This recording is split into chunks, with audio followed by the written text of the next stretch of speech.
It's me again. I'm going to continue reading from my book, The Secret Lives of the First Lady. Okay, let's go!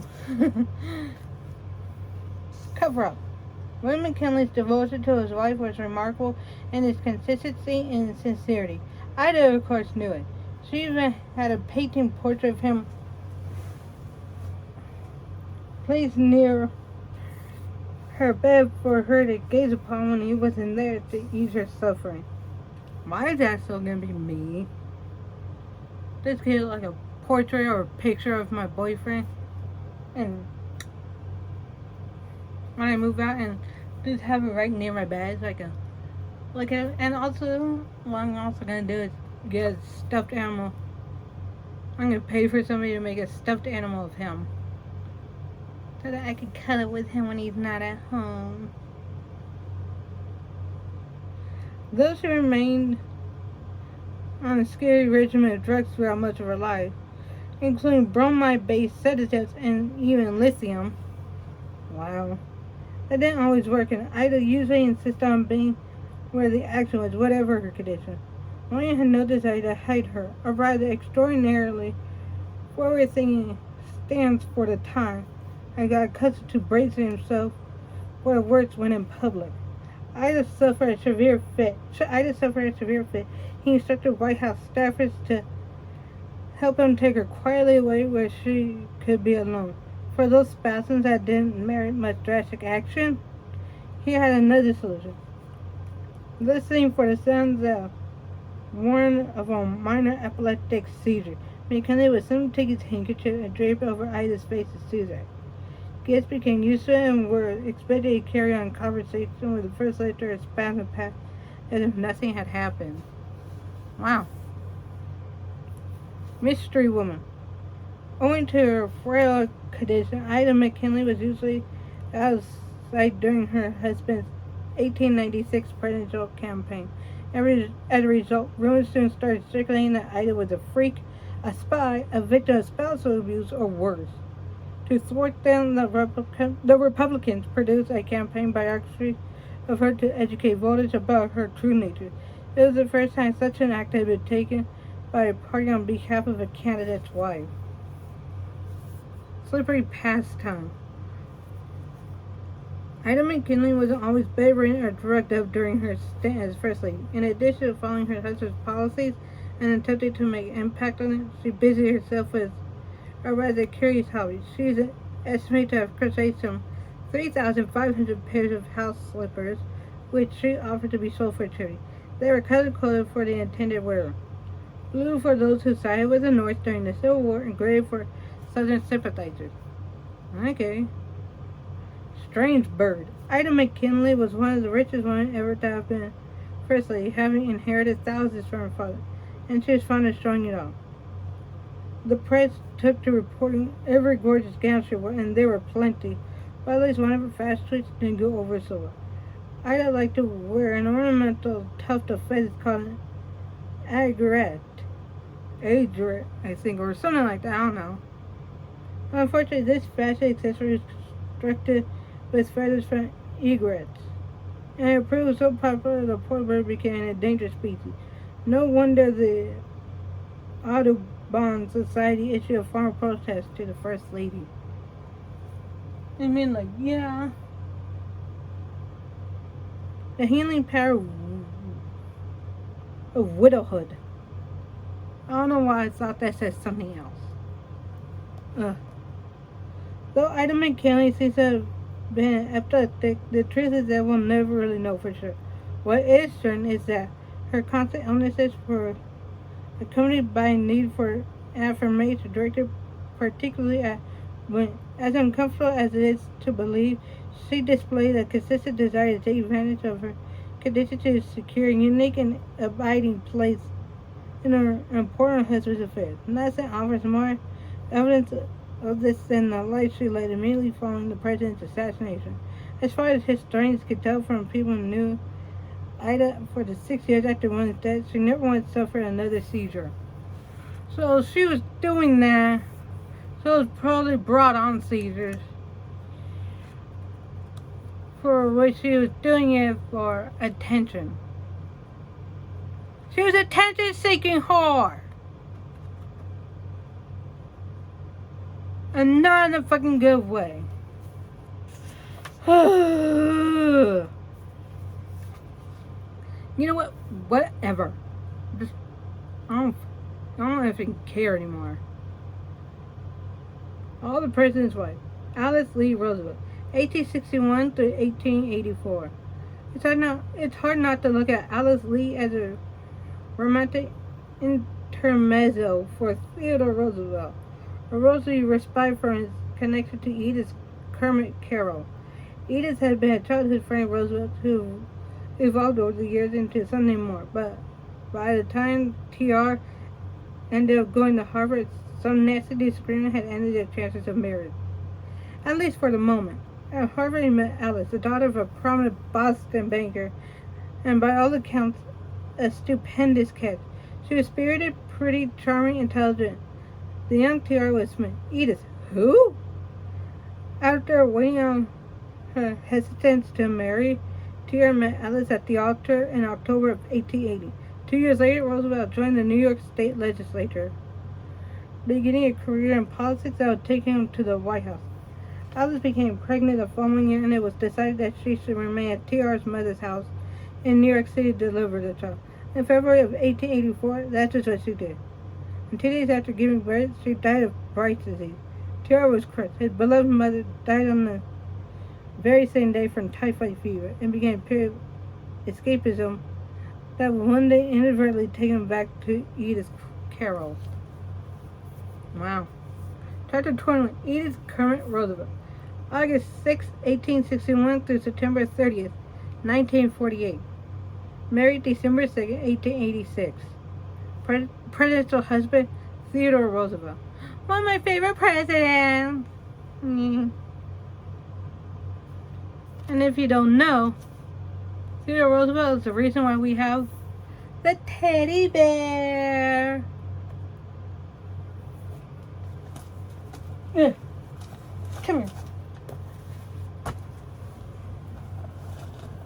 That's why we have the teddy bear.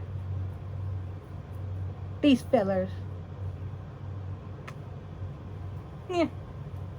Because the story behind that is that one day Theodore Roosevelt was out hunting, I think when he was president or a little before he became president, I don't remember, so don't quote me on it. But he was out hunting one day and he saw a tiny little cub bear. And instead of shooting it, he decided to capture it and keep it as his own pet. So people were like wondering, what are we gonna name this stuffed animal thing? It's a bear, but I don't want to call it bear or anything. Someone's like, why not name it after the president? Theodore Bear? No, Teddy Bear. And the name stuck, and we have these little fellas ever since. Thank you, Teddy Roosevelt. Okay, I'm gonna continue reading. Children: Theodore Jr., Kermit, Ethel Carroll, Archibald Bullock, and Quentin. First Lady, 1901 through 1909. Astrological sign: Leo. Resident: Episcopalian. Selma: one hates to feel that all one's life is public property. You and me both, sister. You and me both. First Lady Edith Roosevelt had no use for the 18th Amendment, and glad to serve cocktails to whoever wanted them. Love her. In 1894, Theodore Roosevelt tinkered with the idea of running for mayor of New York City. He'd run before and lost. Now, turning to his wife Edith for advice, he got precisely what he did not want to hear. Alarmed by the lack of financial security that came with elective office, she told him frankly that the mayoralty was a bad idea and he should forget it. Roosevelt took her advice so badly that she promised herself never to voice her opinions on his career again. It was a promise she ended up breaking on more cases than anyone could possibly count. Edie learned to worry over money from an early age. Though born into the privileged society in New York City, her father, Charles Carroll, had two outstanding faults. When he wasn't blowing the family's wealth on bad business decisions, he was gulping it down at taverns. With family life, the Carroll residence in constant flux and tension, Edith, the elder of the two Carroll daughters, took to hanging out with her best friend and classmate, Caroline Roosevelt. She also became pals with Caroline's brother, Theodore, developing a relationship that, as they grew older and maintained a constant and lively correspondence, became increasingly flirtatious. They were both highly educated, enjoyed literary conversation, and moved in the same circles of New York why can't I say this fucking word?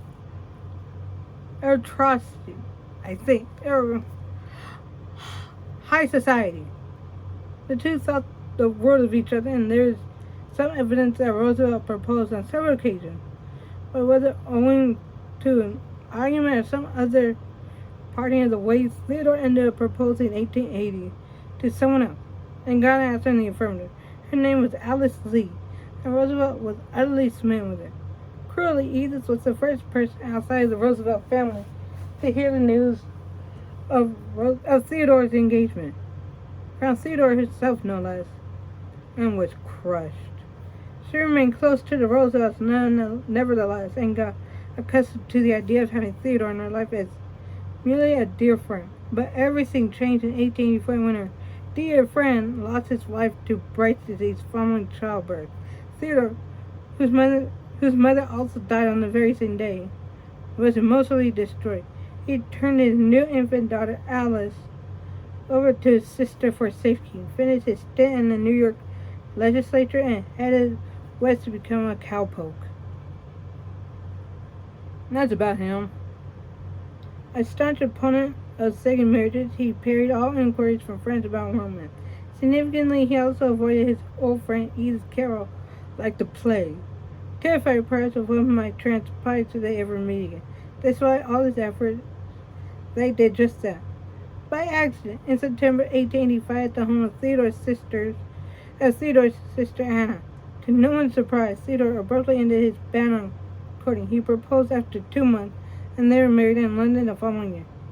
Edie, as her husband had always called her, now found herself married to one of the most outsized personalities in the country.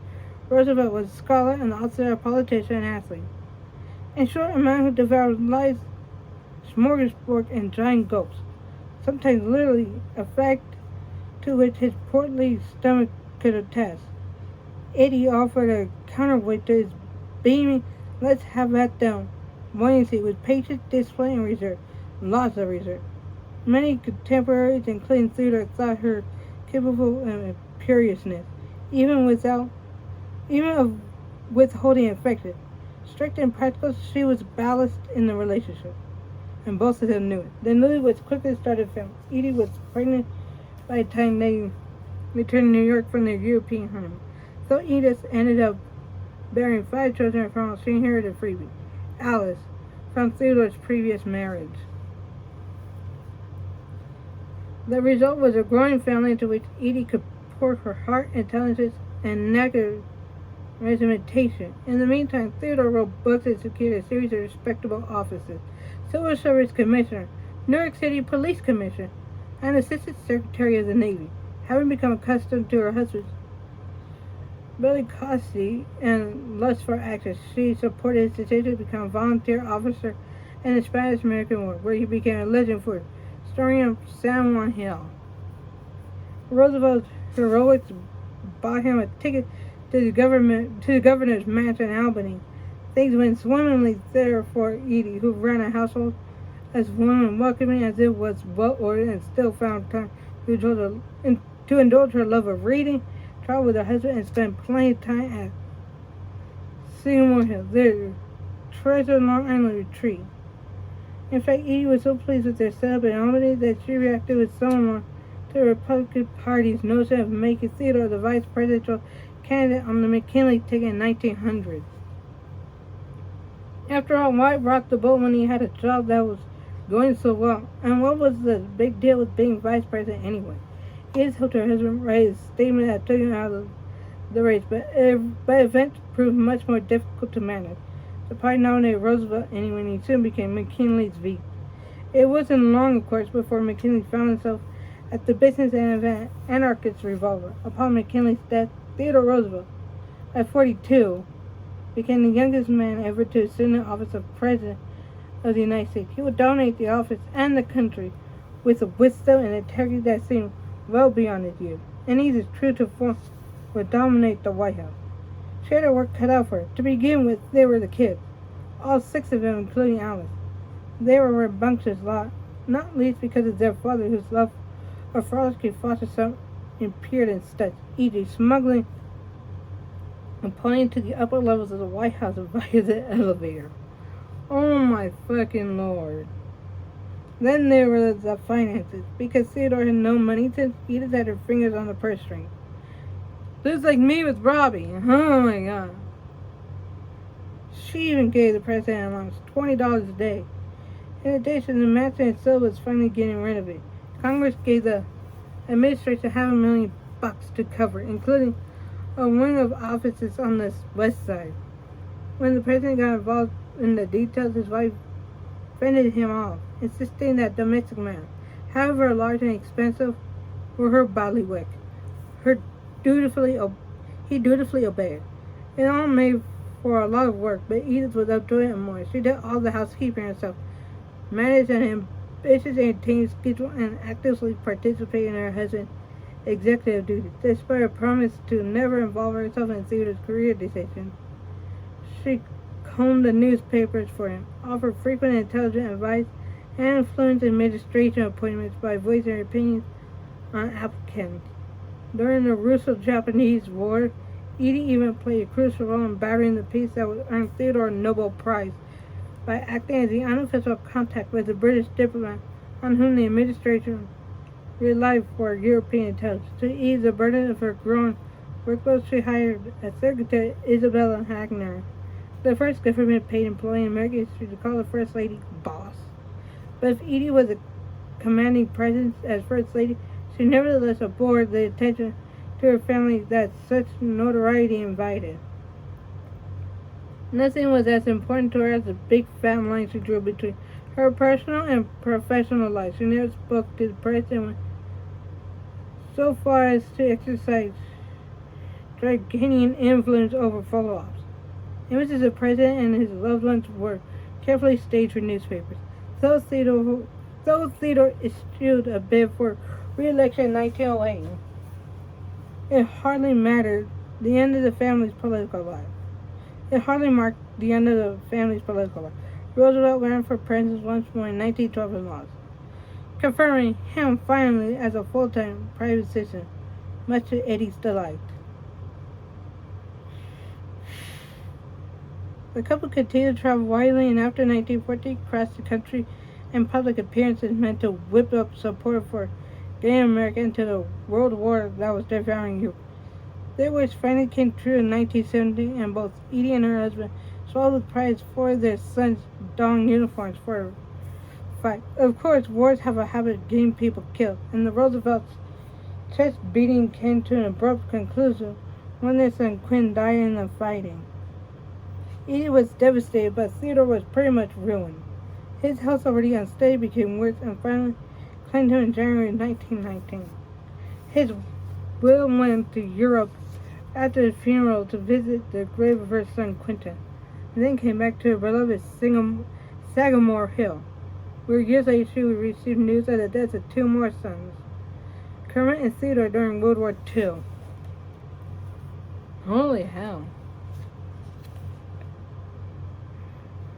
It was a lot of deaths from one life to witness, and Edie began to lose much of the spirit that had made her such an impressive figure. After a prolonged illness, she finally passed away in 1948. Edie Roosevelt often referred to her charismatic husband as her 5th boy, and it is in this respect that she made her biggest impact on history. Theodore's vision, courage, boundless adventurism, all things that made him a leading character in the nation's drama, were given shape and purpose by a wife who grounded him, humbled him, and often mothered him. If only for this reason, we owe her a great debt of gratitude. Right? I mean, like, Edie made one of my favorite presents into who he is today. Thank you, Edie. That's all I can say. Thank you, Edie. Because if you didn't do that, who knows what kind of president Theodore Roosevelt would have been? Maybe a quiet one like Silent Cow, or I don't know. I'm just thankful. Thank you. Thank you, Edie. And if you want to thank Edie, say thank you, Edie, in the comments down below. And please rate, comment, and subscribe down below. And if you're on YouTube, please ring that bell notification so that you can know when I upload next. And if you're on TikTok, please like and follow my videos. And please pay for something on either my eBay and or Mercari, okay? Well, bye.